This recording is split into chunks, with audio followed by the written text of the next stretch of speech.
Very special verse. In the whole Bhagavad Gita, in the entire Bhagavad Gita, there are 4 verses that are called the Chatu Shlokis, which are the most important verse of Bhagavad Gita, like the seed, the root of Bhagavad Gita are there in those 4 verses. And I mean, for those of you who are already accustomed to Krishna consciousness, who know Krishna consciousness already since many years, you must know that there are 3 different levels by which we approach the absolute truth. There is Sambandha Gyan, which is the relationship between the living entity and the Lord. Who is the Lord and who are we? This is Sambandha Gyan. Then there is Abhideya Gyan. What is the process by which we connect with the Lord? And then there is Prayojana Gyan, which is the knowledge of the absolute truth. What is in the spiritual world? What is the ultimate? And there is a very nice analogy to understand those 3 principles if you open a cooking book.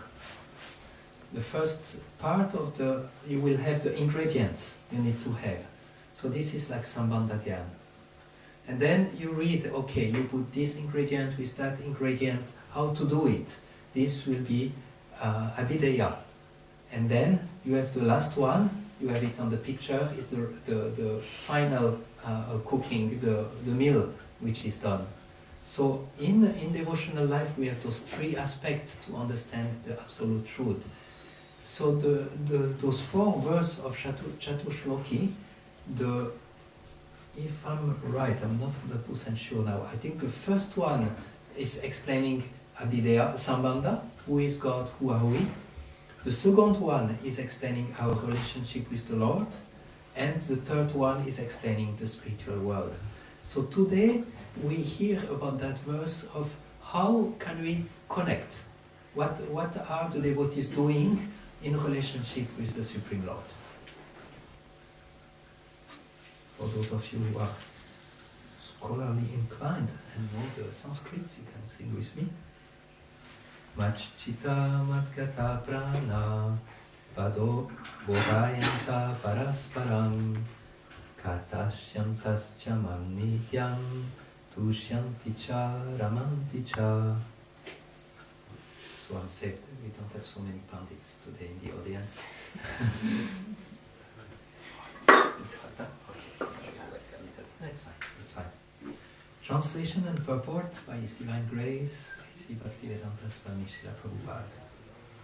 The thought of my pure devotees dwell in me. Their lives are fully devoted to my service, and they derive great satisfaction and bliss from always enlightening one another and conversing about me. So basically the first line of the Sanskrit, Machchita Madgata Prana, that means that the Lord is saying, my devotee, they always think of me, and their life are fully devoted to me. And then the 3 line of the verse, the 3 line that follows, the Lord is explaining what they are doing, the devotees. And the Lord says, they derive great satisfaction and bliss from always enlightening one another, conversing about me. So this is Chatushloki, the essence verse of Bhagavad Gita, and the essence verse that explains us what is the process to achieve the Supreme Personality of Godhead. And there is mainly the devotees are actually enlightening each other by speaking about me. Purport. Pure devotees, whose characteristics are mentioned here, engage themselves fully in transcendental loving service of the Lord. Their mind cannot be diverted from the lotus feet of Krishna. So there's so many possibilities to be diverted in this world. But the devotee, their mind cannot be diverted from the lotus feet of Radha and Krishna. Their talks are solely on the transcendental subjects.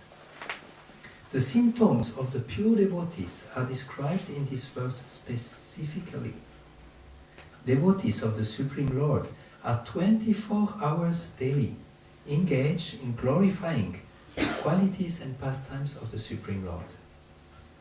By the way, this is something we find in this verse, but it is something we find from beginning to the end while reading Srila Prabhupada books. He always comes back to this point. My devotees, they always speak about me. They have me in their mind. Whatever they say is in connection with me. Their hearts and soul are constantly submerged in Krishna, and they take pleasure in discussing him with other devotees. In the preliminary stage of devotional service, they relish the transcendental pleasure from the service itself. And in the mature stage, they are actually situated in love of God. Once situated in this transcendental position, they can relish the highest perfection which is exhibited by the Lord in his abode. Lord Chaitanya likens transcendental devotional service to the sowing of a seed in the heart of the living entity. There are innumerable living entities traveling throughout the different planets of the universe. That's us, huh? We are one of those living entities traveling through all the universe. And out of them, there are few who are fortunate enough to meet a pure devotee and get a chance to understand devotional service. So we are all in this category. We all got in contact with Krishna consciousness through a pure devotee, Srila Prabhupada, and get a chance to understand what actually Krishna consciousness is. This devotional service is just like a seed, and if it is sown in the heart of a living entity, and if it goes on hearing and chanting, please chant with me. Hare Krishna, Hare Krishna, Krishna Krishna, Hare Hare, Hare Rama, Hare Rama, Rama Rama, Hare Hare.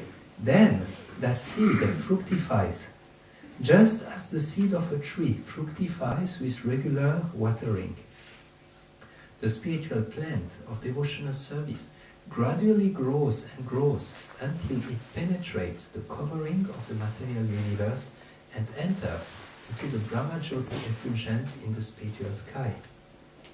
In the spiritual sky also, that plants grow more and more until it reaches the highest planets, which is called Goloka Vrindavan, the supreme planet of Krishna. Ultimately, the plant takes shelter under the lotus feet of Krishna and rests there. Gradually, as a plant grows fruits and flowers, that plant of devotional service also produces fruits, and the watering process in the form of chanting and hearing goes on. This plant of devotional service is fully described in Chaitanya Charitamrita, Madhya Lila chapter 19. It is explained there that when the complete plant takes shelter under the lotus feet of the Supreme Lord, one becomes fully absorbed in love of God. Then he cannot live, even for a moment, without being in contact with the Supreme Lord, just as the fish cannot live without water. So when this plant grows and fruits of love of God are coming in the heart of the devotee cannot live 1 minute without the Lord. Like a fish cannot live outside of the water, the devotee cannot live 1 minute without the Lord. In such a state, the devotee actually attains the transcendental quality in contact with the Supreme Lord. One more paragraph. I know sometimes reading is not easy to concentrate. Please stay with me for the last paragraph. The Srimad Bhagavatam is also full of such narrations about the relationship between the Supreme Lord and his devotees. Therefore, the Srimad Bhagavatam is very dear to the devotees, as stated in Bhagavad Gita itself. In this narration, there is nothing about material activities, economic development, sense gratification, or liberation. Srimad Bhagavatam is the only narration in which the transcendental nature of the Supreme Lord and his devotees is fully described. Thus, the realized soul in Krishna consciousness take continual pleasure in hearing such transcendental literature, just as a young boy and girl take pleasure in association. I think for all of us who are a little bit elderly, we can remember how much pleasure we were taking when we were young with your girlfriend or boyfriend. So much attraction, so much desire. So the devotee feels exactly the same by relishing the topics of the Lord, the topics of Srimad Bhagavatam.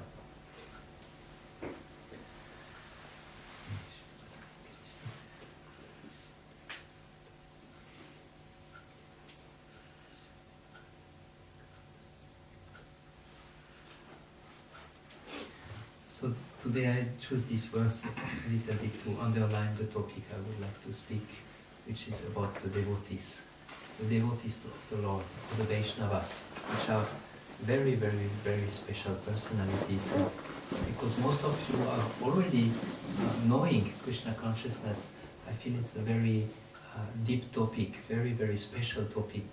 Actually, I like very much to speak about that.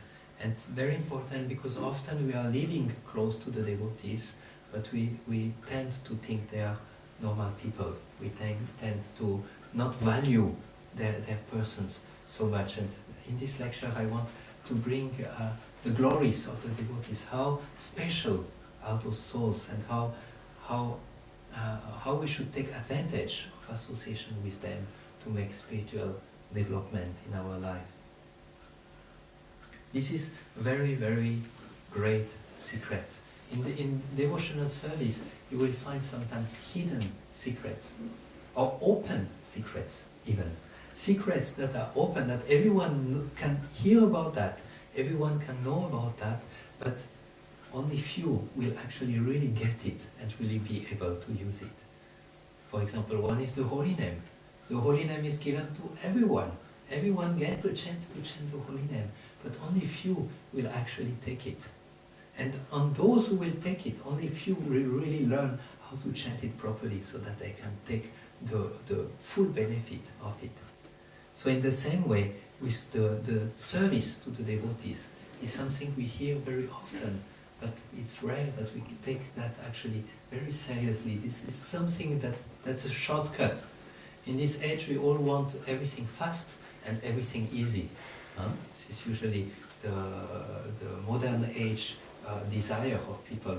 So if you want spiritual life to go very fast and want spiritual life to go very easy, then if you understand the value of serving Vaishnavas, then everything will go very, very fast. And this is open secret. I'm speaking about that today, but maybe in 1 hour everyone has already forgotten everything about that and might not take the full advantage of that. Some years ago, actually it was quite beginning in Krishna consciousness, maybe 10 years ago or something, I was in a camp in Croatia, a Croatian camp, summer camp, and they invited many gurus to come there to preach and give lectures. And they asked me, there was one great sadhu, his name is Prabhu. He was staying in the village nearby, and they asked me, can you bring Prabhu to the main hall where the lectures are? So I was walking with him into the forest, going to this hall, and he was there chanting his japa, and I was there next to him, and it was a very, very pure soul, very, very advanced soul. I was very shy next to him, and inside of me I was hearing, ask a question, you are close to a sadhu, you have to ask a question. And then I was thinking, he's chanting japa, maybe I should not disturb him, and finally we arrived close to the camp, and I said, okay, I ask him a question. He said, Prabhuji, what is the most important in devotional life? What is your focus? There are so many aspects of devotional service. Srimad Bhagavatam, the holy name, and what is for you the most important? He looked at me and he said, the Vaishnavas. Because from the beginning to the end, the Vaishnavas will bring us back to Godhead. From the first step in devotional service, the Vaishnavas are there actually to show us the way. And even when we reach the spiritual world, we will be trained by other devotees in the spiritual world how to actually serve the Supreme Lord. So from the beginning of the end, the Vaishnavas is the most important. Without Vaishnavas, we have no chance. Without Vaishnavas, we will not know anything. So the Vaishnavas is very, very important. Also in our life, for all of us, actually most of us, we have already started our spiritual journey. And we know if we try to be alone in our spiritual journey, it's actually very, very difficult to keep enthusiasm. But when we are together with devotees, then this enthusiasm is actually nourished, and we have life, we have strength. Also the devotees are sometimes compared to a fence that is actually protecting us. Some people have such a beautiful garden, they put fence around to protect the garden, that no one will go and step or bring their dogs on this beautiful garden. So the garden of our heart, the garden of bhakti, should be protected also, that no bad things come in. And the Vaishnavas are actually the fence that are protecting our devotional service against the influence of material energy, against the influence of Maya. The Vaishnavas are full with good qualities. They are oceans of good quality. And one day, I remember I was in India and I met a friend of me and he was telling me, Vaishnavas, they have lotus eyes. Really? I was looking at the devotees in the temple. Really? I don't see really they have lotus eyes. They say, yes, they have lotus eyes. Not graphically, but they have lotus eyes because their eyes are very soft. Their eyes are very soft because their heart is very soft. And they see only the good in others. They are actually very, very gentle. They are very, very kind with all living entities. Therefore, they have lotus eyes. In Srimad Bhagavatam, verse 11, chapter 26, verse 31, there is a very beautiful verse that explains the potency of serving the devotees. The verse said, just as cold, fear and darkness are eradicated from one who has approached the fire, dullness, fear and ignorance are destroyed for one engaged in serving the devotees of the Lord. So if we come close to the fire, cold will go away, fear will go away, darkness will go away. So when we serve the Vaishnavas, fear will go away, dullness will go away, and ignorance will go away, just by the power of doing service to the Vaishnavas. In his commentary on Vedanta Sutra, Madhvacharya also speaks about that.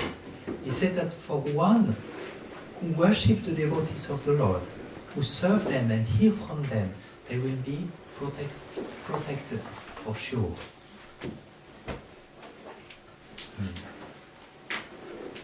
His Holiness Radhanath Swami will give a very nice example. He will say, if you take just one small stick, you can very easily break the stick. But if you have 100 of those small sticks together, you just cannot break. They have strength. And this is the strength by being with Vaishnava, by living with Vaishnava. We will get the strength by being together to go over the influence of Maya. And I mean, I'm just visiting Amsterdam, but I can feel there are very, very strong influence from the modes of material nature, modes of ignorance here in Amsterdam. It's very strong. How will we be able to survive those very heavy influence if we are alone, if we are not working together, walking together, collaborating together, serving together? How will we do that? It's impossible. Impossible.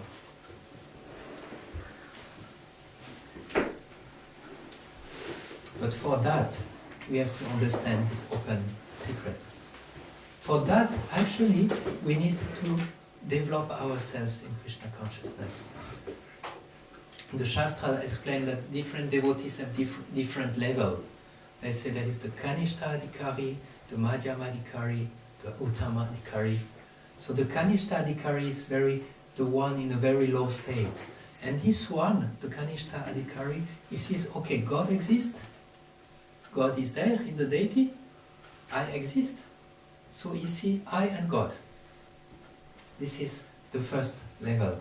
But the Madhyam, when one progresses further, the Madhyam starts to see the devotees. The Kanishta, on the low level, he don't see much the devotees. He just see God and I. This is the most important. But as one become more advanced and come to the Madhya stage, he understands actually the devotees are there, and the devotees are very, very important in my life. How valuable are those devotees? How special. Look, there are millions and millions and millions of people everywhere. You might find quite a good number who have faith in God. They believe in God. But you will not find so many who are actually dedicating their life in the service to God. So those people, they are actually very, very precious, very, very rare. And all of you here, coming to hear about Krishna, coming to hear about spiritual life, showing interest, are actually all very, very special persons. It will be very incorrect to think, oh, I'm here, the great speaker, they are just new people, they don't know anything. No, One have to see actually all Vaishnava, all people who have slight interest or who dedicate their life to God, we have to see them really a very, very special person and have very deep respect feeling into our heart. Krishna said himself, I have nothing but my devotees. All I have is my devotees. My devotees, they are in my heart. And I am in the heart of my devotee. Nothing else matters to me. And you see, in the pastimes of the Lord, in the spiritual world, it's just an exchange between He and His devotees. Krishna is never alone. God is never alone. God, He wants to exchange. Loving exchange between His devotees. And His devotees, Krishna said, they are most precious to me.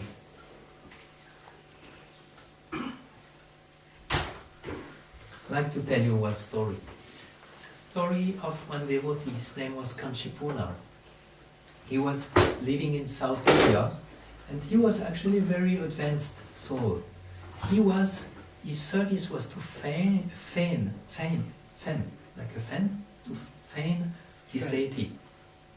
Sometimes my French accent is a little difficult to overcome. Sometimes in India you have a feign that is over the deities, and there is a rope that goes behind, and you just pull at the rope, and the fan is going up and down and gives some fresh breeze to the deity.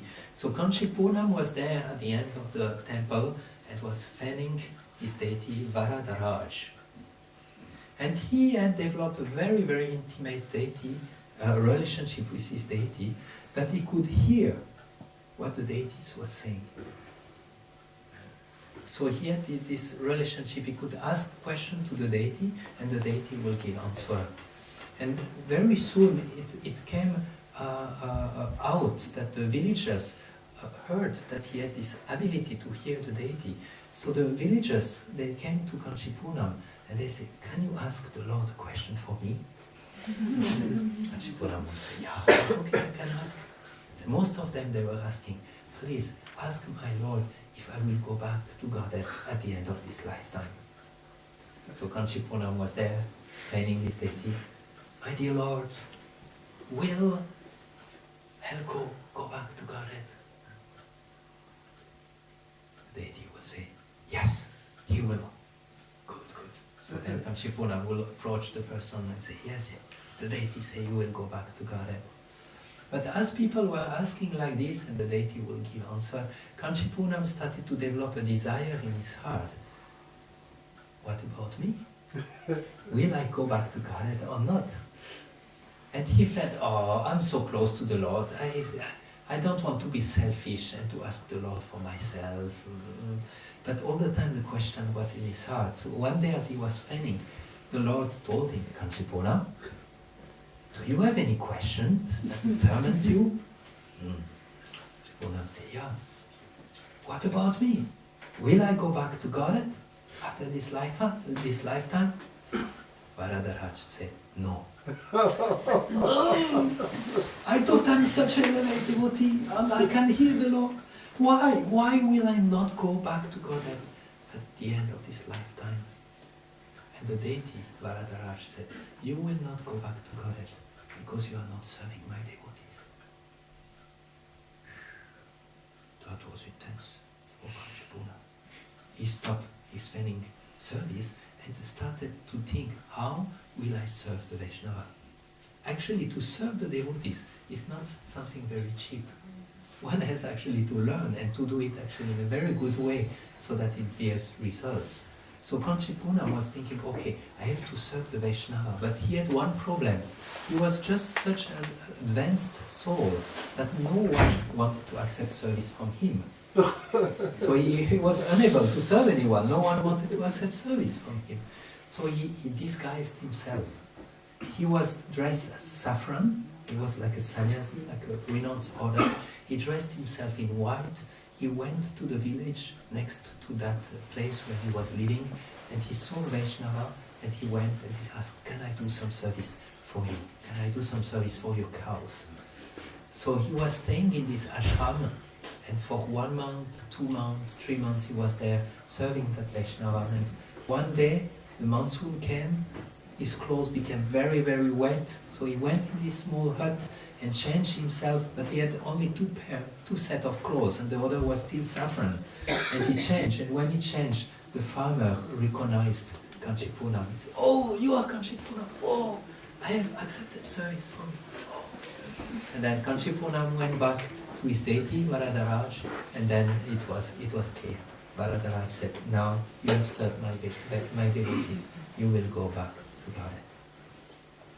This is a very nice story that explains us the importance of serving the devotees, the importance of not just seeing God and I, but seeing that all the Vaishnavas around us are actually very important. My spiritual master would say, don't have only a vertical relationship, I and God, that's it. Now you also have to have horizontal relationship.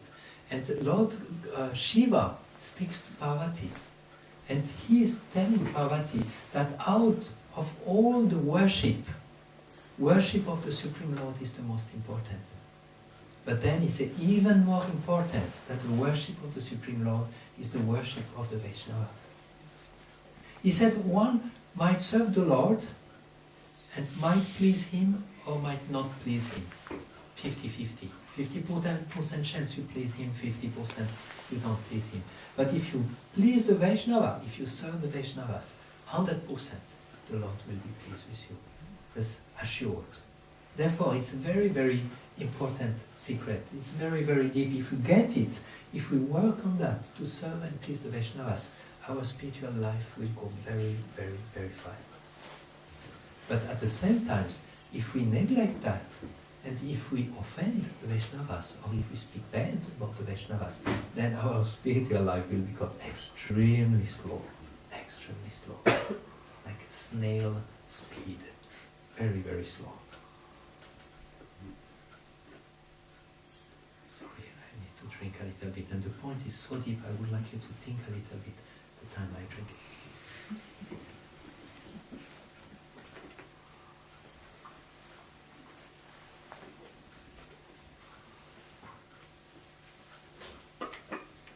So, in one sense, we can make so much progress, so much advancement by serving the devotees, but at the same time, our spiritual life can be going very, very slow if we don't know how to properly serve the devotees or interact with devotees. So the next point of the lecture, the next section, is how do we actually interact with the devotees.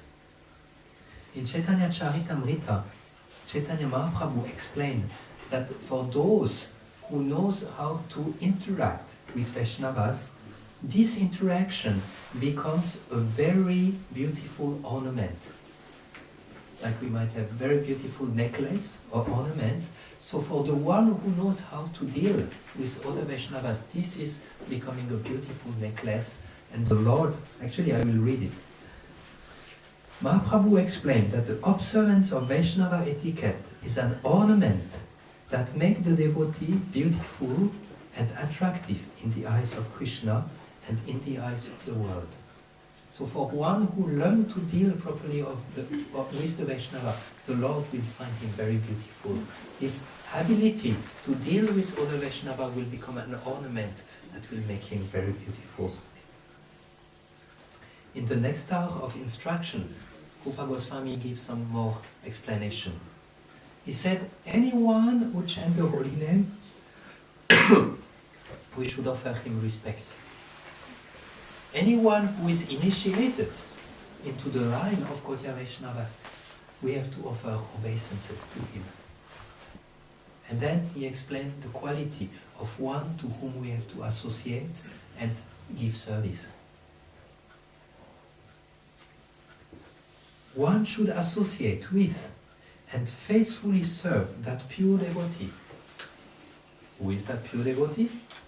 Who is advanced in devotional service and whose heart is completely devoid of the propensity to criticize others. So here we have the pure devotee, the one who is totally free from any propensity to criticize others. So this is the Uttama Bhakta, this is the advanced devotee we should faithfully try to serve. There is another verse in Srimad Bhagavatam, Canto 4, Chapter 8, verse 34, which explains how we should deal with different type of devotees in our life. Every man should act like this. When he meets a person more qualified than himself, he should be very pleased.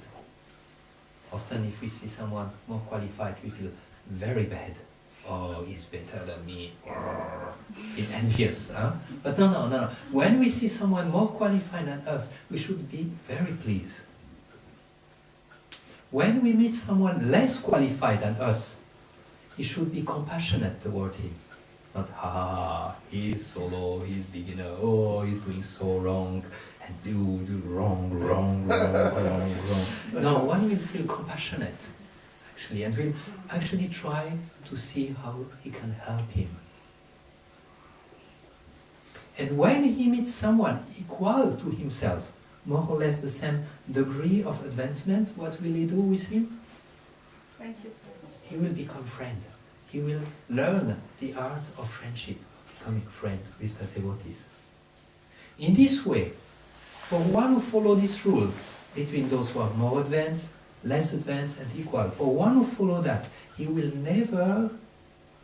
one is never affected by the threefold miseries in this material world, says the verse of the Bhagavatam.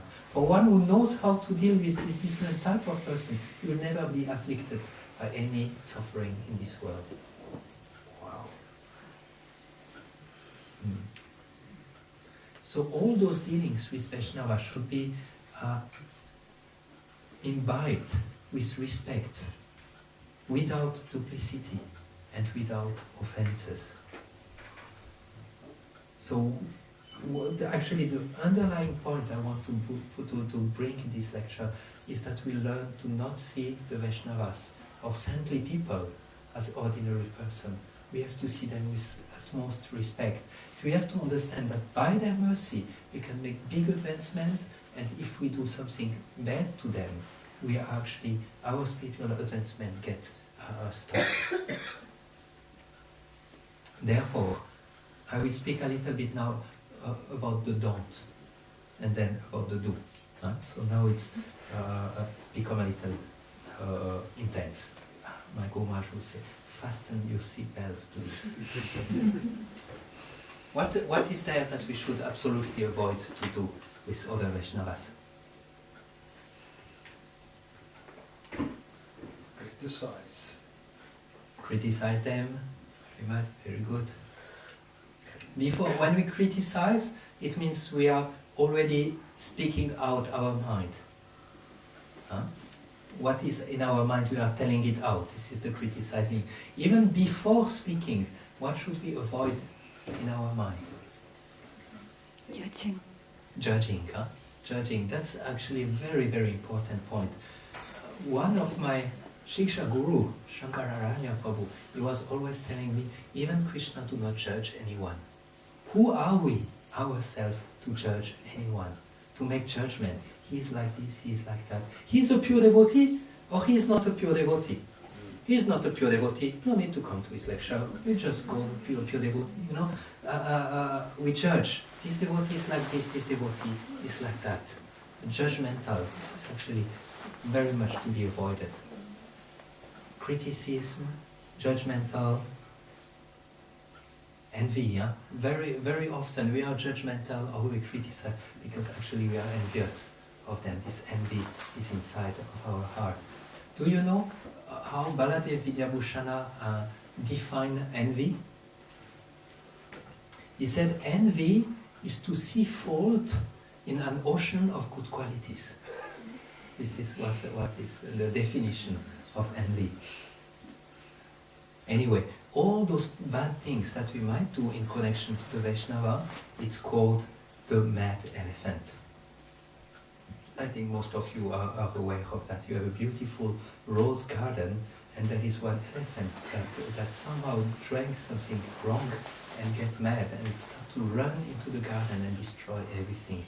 So all those behavior toward Vaishnava are like a mad elephant and will destroy totally our garden of bhakti. Therefore, we actually should be very careful of that. In Chaitanya Bhagavat, Madhya Kanda, chapter 19, Chaitanya Mahaprabhu speaks. He says, renouncing criticism of others. Everyone please chant Lord Krishna's name. I will personally deliver. Anyone who avoids criticism or criticizing others and who once chant Krishna, I vow that this is the truth. So Chaitanya Mahaprabhu said that. Keep on chanting the holy name and just avoid to criticize any Vaishnava. And I will come myself. I will come and deliver you. Of this, there is no doubt. Actually, Srila Prabhupada sometimes said, I want to make ISKCON. I want ISKCON to be a society without envy. To be a society where the members are not full of envy with each other and are putting sticks in the wheels of their bicycles so that they go slower and they can go faster and they can show, I am the best devotee. I am more dear than anyone else. A society without envy. And this we can see, according to that, we can see how the devotees are advanced. How much actually they are supporting others and how much they are actually stopping them so that they can be actually seen as someone better than the other devotees. This is actually very, very special, very, very subtle. But now we will come to something else. The dark cloud will move away and we will come more on the positive things that needs to be done. The last dark cloud is in this dimension of correcting others. To be like Ramachandra Puri, we were hearing yesterday in the seminar about Ramachandra Puri, who was actually fixed in criticism. He was all the time showing, here, this is wrong, this is wrong, this is wrong, this is wrong, this is wrong. Kanamba Swami sometimes would say, offense, offense, offense, offense. And this is also a mentality that is to be avoided. So what do? We should be in the mood of encouraging others. This is actually service to the devotees. To be encouraging the devotees, encouraging everyone according to their level, wherever they are, encouraging them to make new steps. Srila Prabhupada will speak about fanning the spark. Everyone has a spark inside, very small spark of fire, flaming in desire to serve the Lord. And this is our service to all the Vaishnava, to help them to make this flame bigger, to help them make a new step in their spiritual life.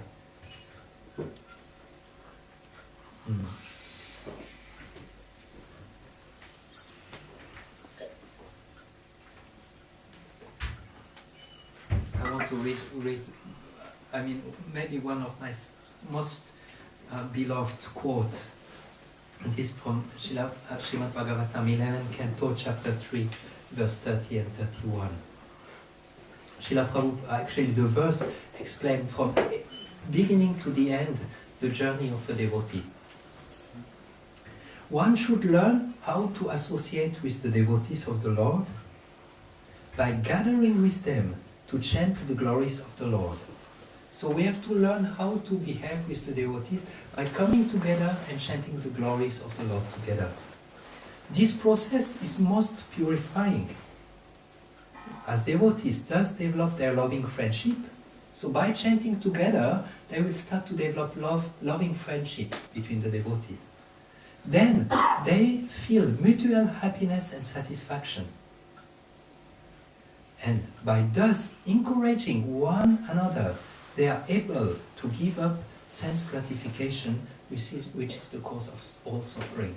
So they come together, they sing together, they develop friendship, and then they support each other. And by supporting each other, it brings so much strength to the devotees that they are totally ready to give up sense gratification.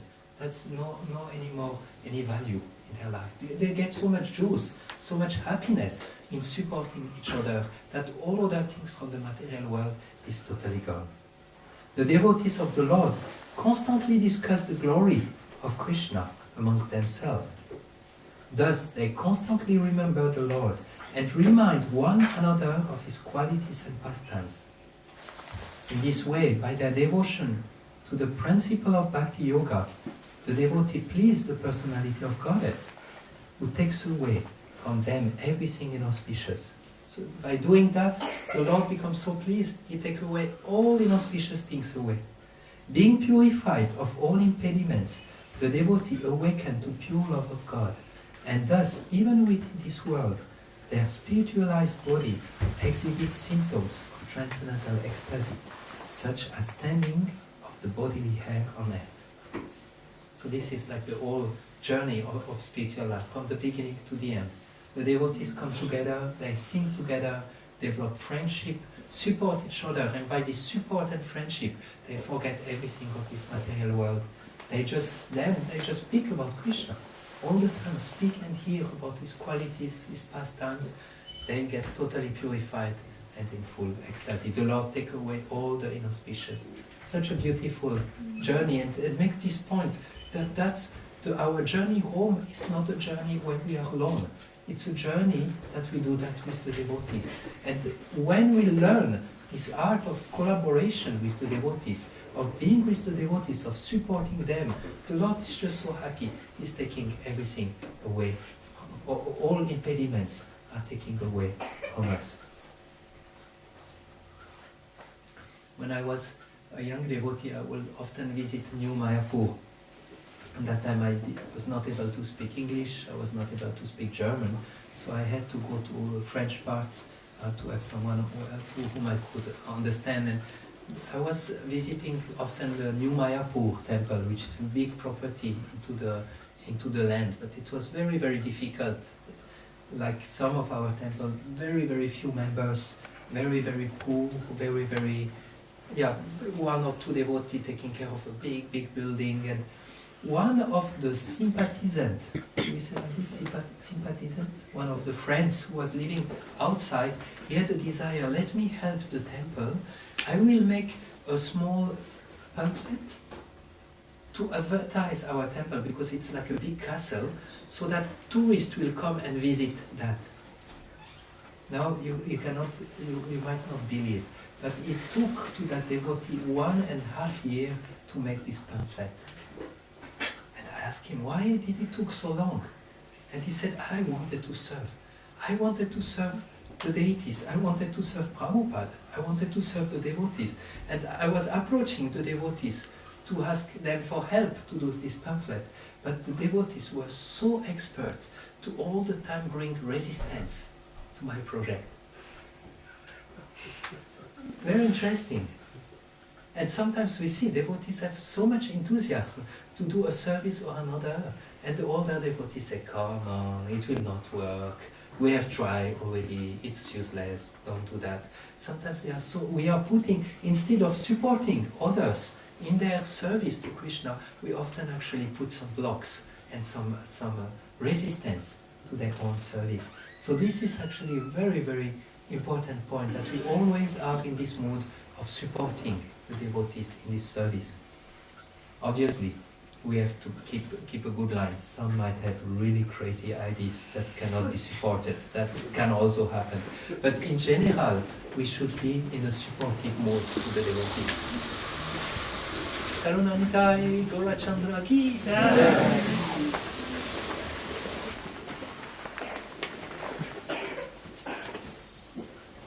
So we are almost at the end of our time. I like to tell you a last story that explains how every single devotees are very, very dear to the Lord. And this is a story very, very moving. It's, I think most of you knows about Srila Prabhupada, who is our founder Acharya. And Srila Prabhupada, his spiritual master was called Bhaktisiddhanta Saraswati. He was very, very powerful spiritual master, and was actually opening a lot of temples of mats, of Gaudiya mats in India. So one day Bhaktisiddhanta Saraswati asked two of his brahmachari disciples, you go to this town and you develop Krishna consciousness there. So those two brahmachari went to a big town They did not know anyone there, and they started to preach Krishna consciousness. They started to sing on the road, they started to meet with people, to cultivate people. They got a small place where they could live, and then their congregation was growing. They were doing very, very nice preaching service. The temple was becoming bigger, until the time they decided to build up a big temple of marble temple for the pleasure of their spiritual master and the Lord. They made a big temple, and then they invited Bhaktisiddhanta Saraswati, their spiritual master, to come for the opening of that temple. Now in the meantime, there was a brahmachari living in the ashram, and in India they were actually very strict according to the etiquette. If one is a brahmachari, is actually not supposed to speak with any woman, according to the Vedic tradition. So this brahmachari was staying in the ashram, and one day when he came out of the ashram, one lady asked him a question. And he did not reject that lady, he just answered to that lady, spoke naturally with them. And the other brahmachari, they saw that, and they told him, this is too much. You are not behaving properly, you have to go out of the temple. So this brahmachari was really broken-hearted and left the temple, and they did not see him anymore. Now the day of the inauguration of the temple came. They had invited many politicians, many big people to come for this inauguration, and Bhaktisiddhanta, the lion guru, was coming also for the inauguration. So Bhaktisiddhanta Saraswati arrived there, and the first things he asked to the temple president, where is that brahmachari? So they told him what had happened, and Bhaktisiddhanta Saraswati said, I'm not going to open this temple as long as this brahmachari is not back to the temple. So the devotees were really in big problem. Big people were there, everything was ready, the prasadam had been cooked, everything was ready, but they could not inaugurate the temple without that brahmachari. So they started to go to the town and look everywhere for this brahmachari. But in India, it's quite difficult. It's very, very populated.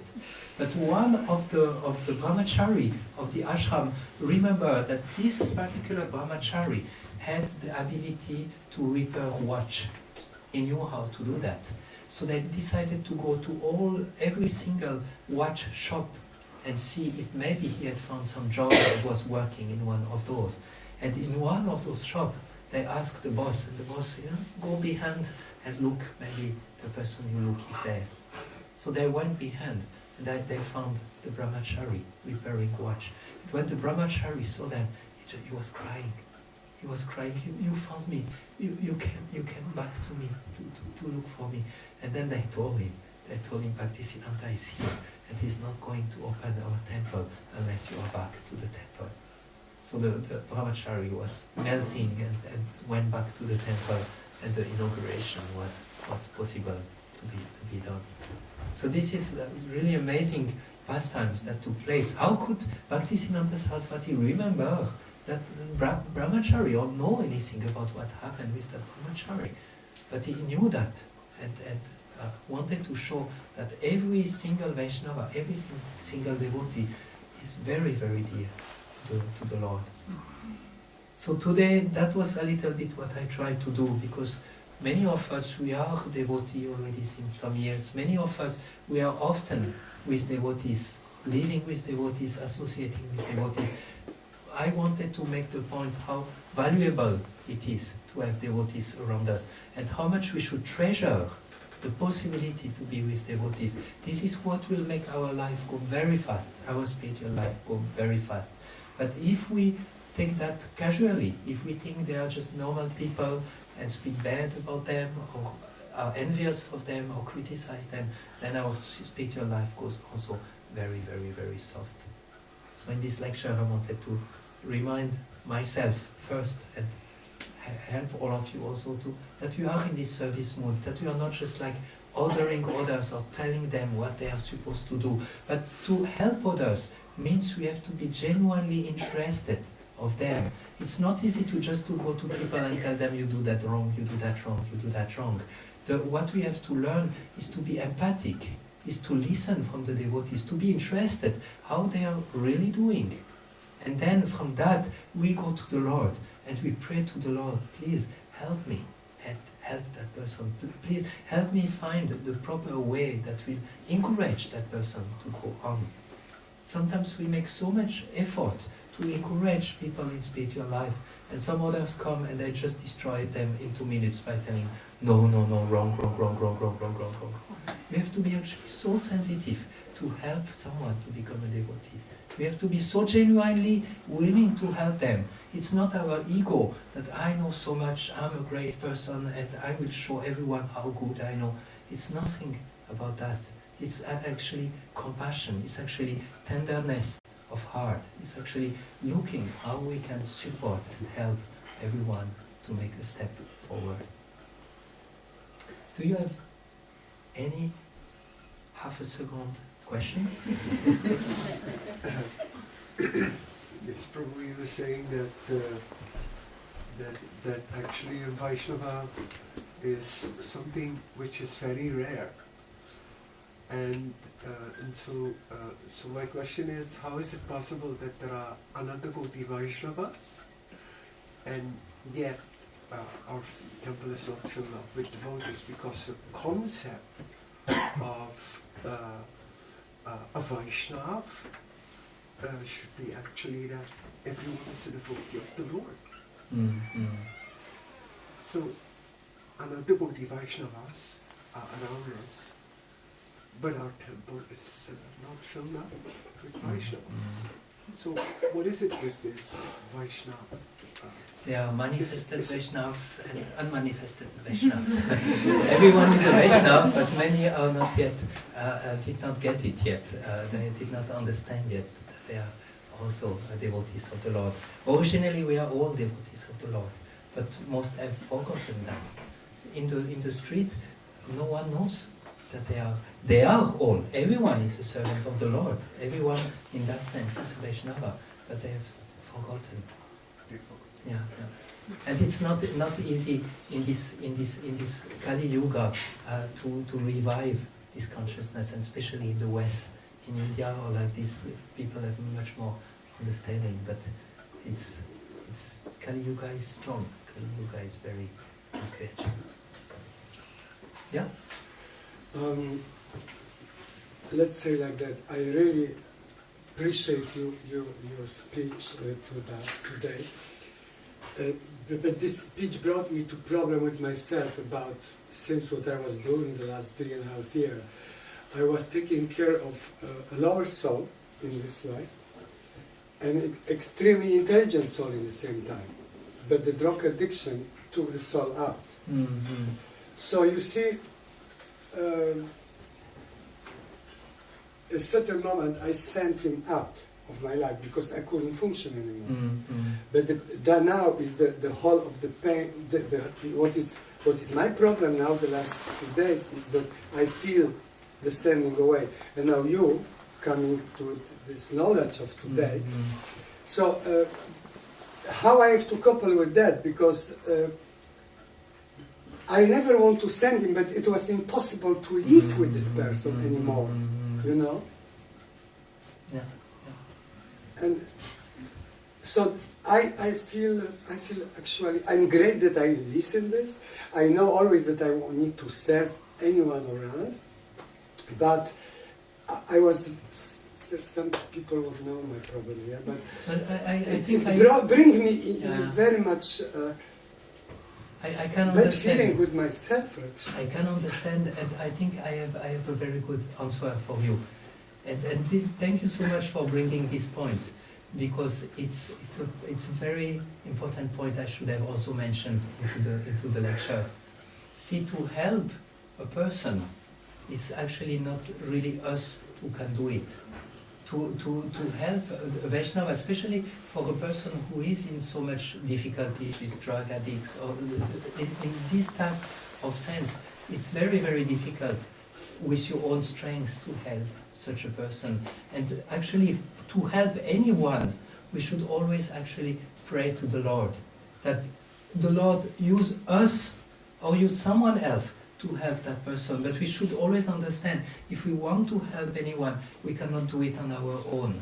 We actually need the help of the Lord, so that we can help that person. But ultimately, we are poor people. Ultimately, we are poor people, and we are not able to do as much as we would like to do. But it's also very good to accept, okay, I did as good as I could, but more than this I could not do. And this then is up into the hands of Krishna. So I think don't feel any bad feeling. You have tried for long, you have tried all you could, but you were not strong enough or not empowered enough to really help that soul. But you should not carry on your shoulder the weight for that person. You have tried to do your best, you could not do, no problem. You did as best, as good as you could.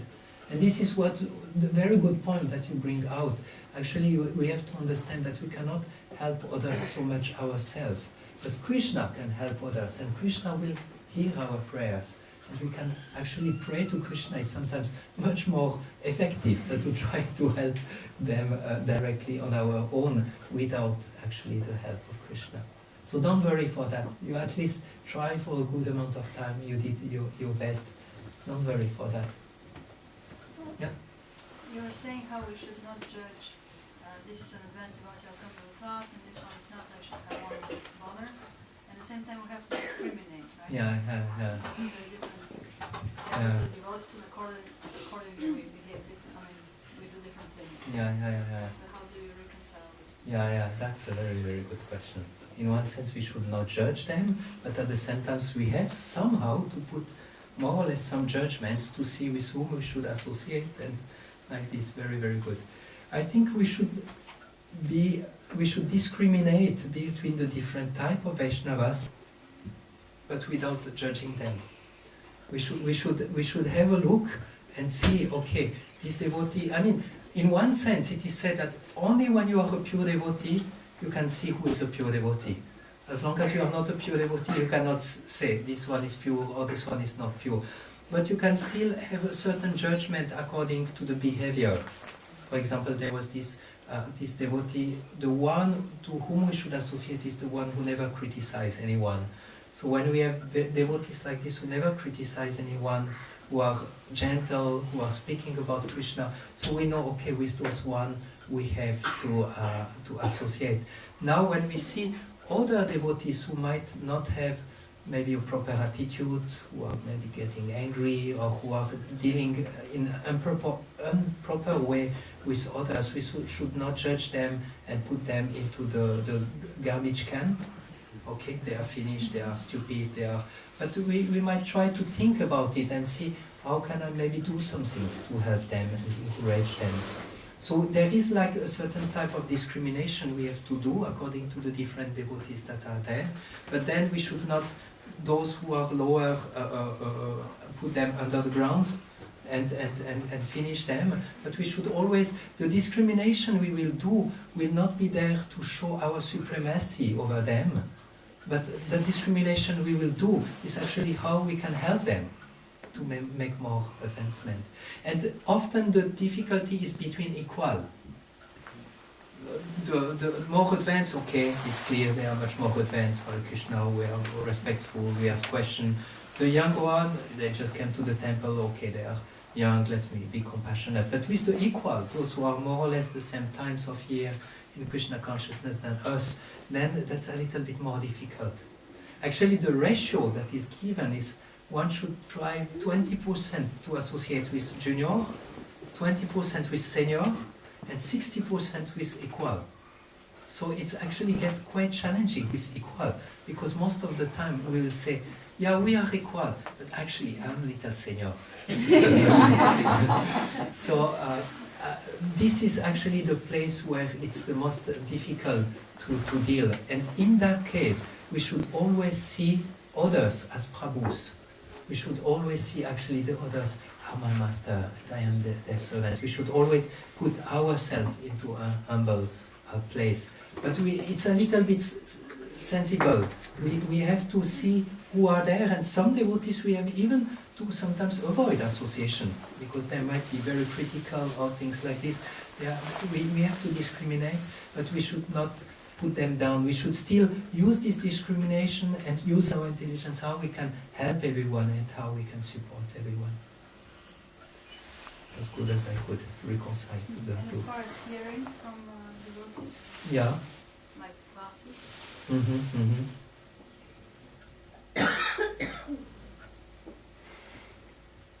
I must tell you honestly, I feel when devotees are giving lectures, they are like taking the seat of Vyasadeva. They are getting empowered to do their service. And I have noticed sometimes there are lecturers who are, in my judgment, a little uninspiring, maybe. But I know, let me stay in this lecture and let me try. If I am very eager to get something out of this lecture, Krishna will inspire him to tell me something that will be very good for me. Now, if I see a person who is really acting out of any etiquette, who is really behaving not so good at all in the world, and is actually on the seat giving a lesson, for me it will be difficult to come and sit in this lecture, because I will feel this person is talking but don't actually follow the things that needs to be, I mean, really gross example, because we are all speaking about what is to be done, but we all struggle actually to come to that. But sometimes we can have person who really make it bad. So with this type of person, I might not be so happy actually to just sit. But actually, it's very, very rare, because most of the time those who take this place of giving lecture have some qualification to do it, have some realization.